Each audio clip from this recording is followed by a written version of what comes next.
Bon, ok, aujourd'hui je suis dans le 94 à Vitry-sur-Seine chez Good Kids Motorcycle pour essayer une Harley que je n'ai jamais pu essayer et il n'y en a pas beaucoup dans la gamme. C'est le Lowrider ST. On dit que le Lowrider ST c'est la version améliorée du Street Bob, le Street Bob étant ma Harley préférée. On va voir ce que ça va donner. La fiche technique est franchement canon. À l'avant on a une jante de 19 pouces avec un Metzeler Cruise-Tech en 110 de large, deux disques de 300 mm avec des étriers 4 pistons, le tout au bout d'une fourche inversée. On a 18 litres 9 d'essence, on pourrait dire 19 litres. Allez, si on remplit bien à ras-bord, on les atteint peut-être. Et derrière cet énorme filtre à air, on trouve un V-twin à 45 degrés, évidemment. Il fait 1923 cm3, 105 chevaux à 5020 tours minute, hyper précis là aussi. 167 Nm de couple à 3000 tours, une boîte 6, une selle pas très haute qui culmine à 720 mm, un ensemble qui pèse 327 kg et à l'arrière une jante de 16 pouces avec un pneu en 180 de large et un disque de 292 avec un étrier de piston. Que dire? Comparé à la Street Bob, on a donc un disque en plus, quasiment 6 litres d'essence en plus, plus de cylindrée, 11 chevaux supplémentaires, plus de couple. Par contre, on a aussi 30 kg supplémentaires. Je pense qu'on s'y retrouve, niveau poids-puissance.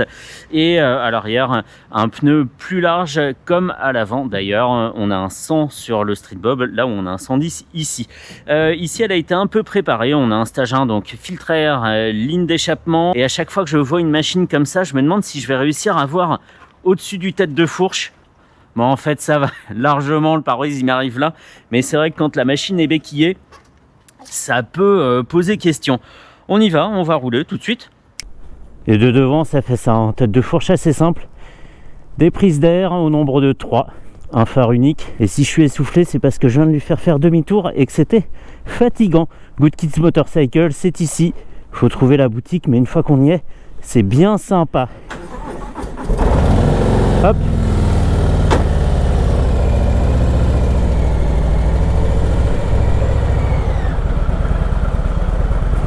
Hop, hop, hop. Bah, c'est bien, ça commence par un petit exercice de manœuvre. C'est pas si mal. J'ai juste les tibias qui rentrent dans les repose-pieds. Ça fait très mal là. Ils sont énormes. Et ils sont crantés en plus. Allez, c'est parti. Nickel. Et c'est le Lowrider ST. Il sert de laboratoire de développement à Good Kids Motorcycle pour leur gamme d'accessoires. Le couvercle de mètre cylindre, le sélecteur et la pédale de frein sont des pièces Good Kids fabriquées ici à Vitry-sur-Seine. Et à prendre en main, c'est pas mal. On a les genoux assez hauts parce que les cale-pieds sont très hauts. Au moins ça risque pas de frotter dans les virages, surtout avec moi au guidon. Oh là là! Ici on déroule tranquille en troisième à 50 km/h. Je peux afficher le contour, je pense qu'il y en a un. Ouais, il va arriver, si tu veux bien venir, vas-y. Ok, à 2000 tours minute. Autant dire qu'on brusque pas la mécanique. Et on est vraiment dans la bonne plage d'utilisation de ce V-twin. Délivre son couple maxi à 3000 tours, donc là pas besoin ni de descendre un rapport parce qu'on a tout ce qu'on veut sous la poignée, ni de passer une vitesse, ça serait presque trop. Et en même temps, au rétrogradage, le couple moteur est pas si présent que ça. Et évidemment il est présent, c'est pas ce que je veux dire, mais il n'est pas si intrusif que ça. Ça renvoie pas vers l'avant, on n'a pas le risque de bloquer la roue arrière non plus. Pour un moteur de 7 cylindrées, c'est appréciable. Du coup, ça fait que l'adaptation et la prise en main se font très facilement. Devant moi, c'est le strict minimum. On a donc le même écran que sur le Street Bob. C'est un petit cristaux liquide blanc sur fond noir, éclairé d'une façon assez sympathique. En dessous, une batterie de voyant, dont un clignote, je sais pas, c'est une flèche vers la gauche. Et on a aussi un système de sono que je vais pas mettre pour pas me faire démonétiser la vidéo. Ça serait sympa de rouler en musique, Ou alors je chante, je peux chanter Born to be Wild, Highway to Hell aussi. Qu'est-ce qu'on a dans ce genre de répertoire? Plein de choses. Painkiller aussi de Judas Priest, ça irait bien avec. Enfin bref, on a une machine facile à prendre en main qui est assez présente entre les jambes, hein, entre l'échappement à droite sur lequel je vais essayer de ne pas me brûler et le carter de transmission secondaire à gauche. Ça va être compliqué. Attends, c'est la transmission primaire, hein, transmission primaire à côté là. Transmission primaire, transmission secondaire jusqu'à la roue arrière. Très bien. Et on voit très bien, hein. Même si on est à 720 mm de haut, on a l'impression d'être complètement regroupé sur le haut de la machine. Et aucun souci pour dominer le petit saut de vent et le fairing. Il n'y a vraiment aucun problème pour la vie à bord. Et même le poids de la machine se fait pas ressentir. On a une moto qui vire de façon uniforme. Elle bascule pas par le dessous, elle penche pas par le dessus non plus. C'est très bien, les masses sont bien réparties. Et sur une route défoncée comme celle-ci, c'est très confortable. D'une part, la selle est épaisse et la fourche et la suspension font un super boulot. Ah ouais, c'est franchement un plaisir. Alors on a moins les bras en l'air que sur le Street Bob. On a, je dirais, les mains au niveau des épaules. On a les bras complètement horizontaux. On pourrait s'en servir pour faire le niveau. Si on faisait un chantier ici, pour accrocher des cadres, on peut se référer à l'horizontalité de mon bras. Qu'est-ce que je raconte? N'importe quoi. Mais bref, c'est pour dire que l'élévation du guidon est moins importante. L'élévation du guidon et la hauteur des pontets d'ailleurs. Tout ça fait un ensemble moins important en hauteur que sur le Street Bob. Attends, hop là, voilà, merci. Alors oui, je vais aller sur l'autoroute, hein. Pour l'instant, c'est la prise en main, c'est l'aspect vie quotidienne avec la machine. Un peu plus loin, autoroute. Mais pour l'instant, c'est la ville et c'est très bien aussi, hein. On a une moto moins encombrante qu'un Hot Glide, par exemple, même si on a un tête de fourche. La machine est globalement plus fine dans sa partie inférieure.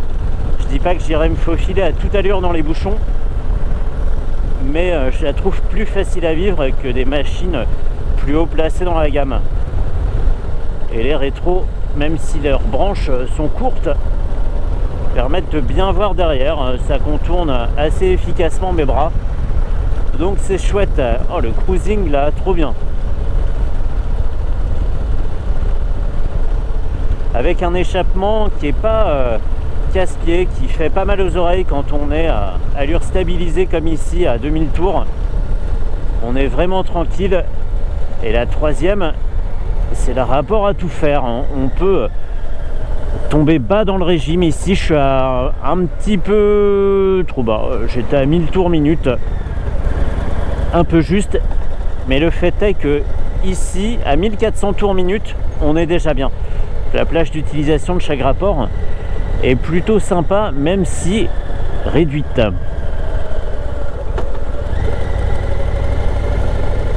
J'ai l'impression que c'est ma moto depuis longtemps. C'est sympa, j'aime bien. Et à l'avant ça freine fort, c'est pas habituel.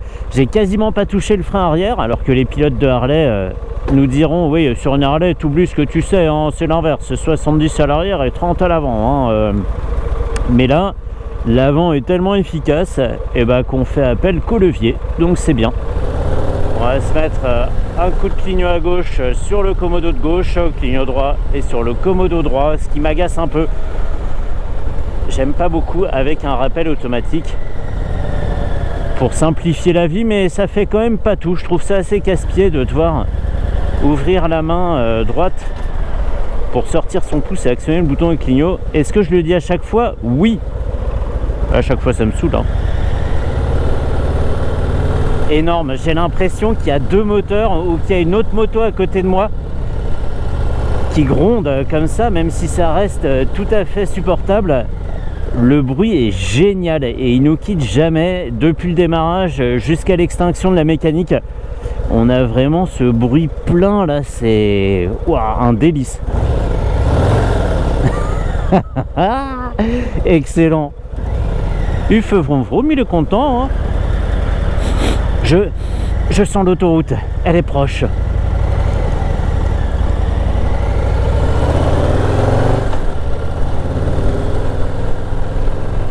Oui, la voilà, la terre promise. Pour l'instant, je suis en seconde. On va faire comme ça en première, ça serait un peu abusé. Et on va faire un petit lancement face au soleil. J'espère qu'on va y voir quelque chose.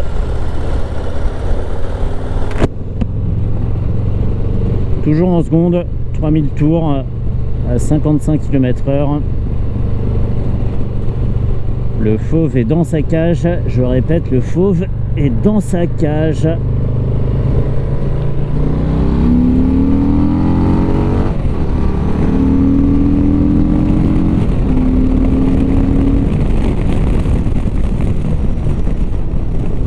Elle se bouge trop bien.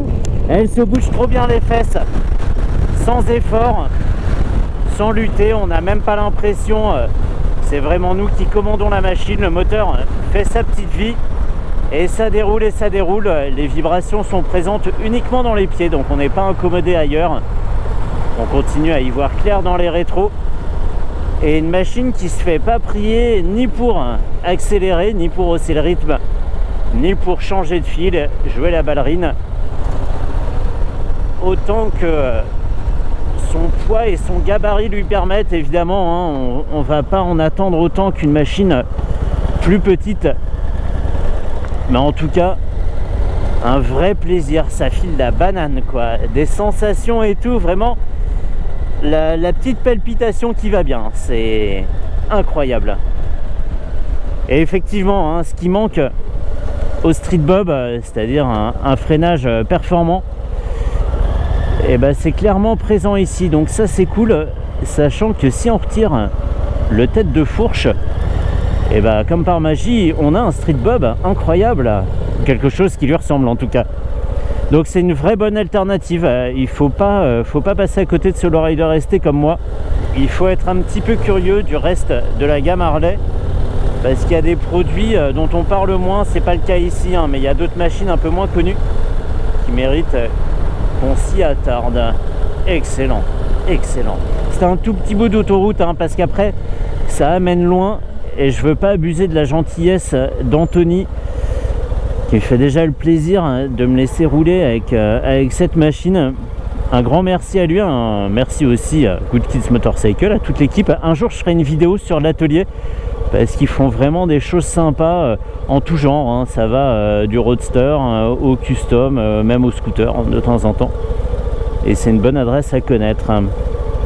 Allez, je vais pouvoir me rentrer. Ah bah ça y est, je lui ai fait peur, il grille le feu rouge.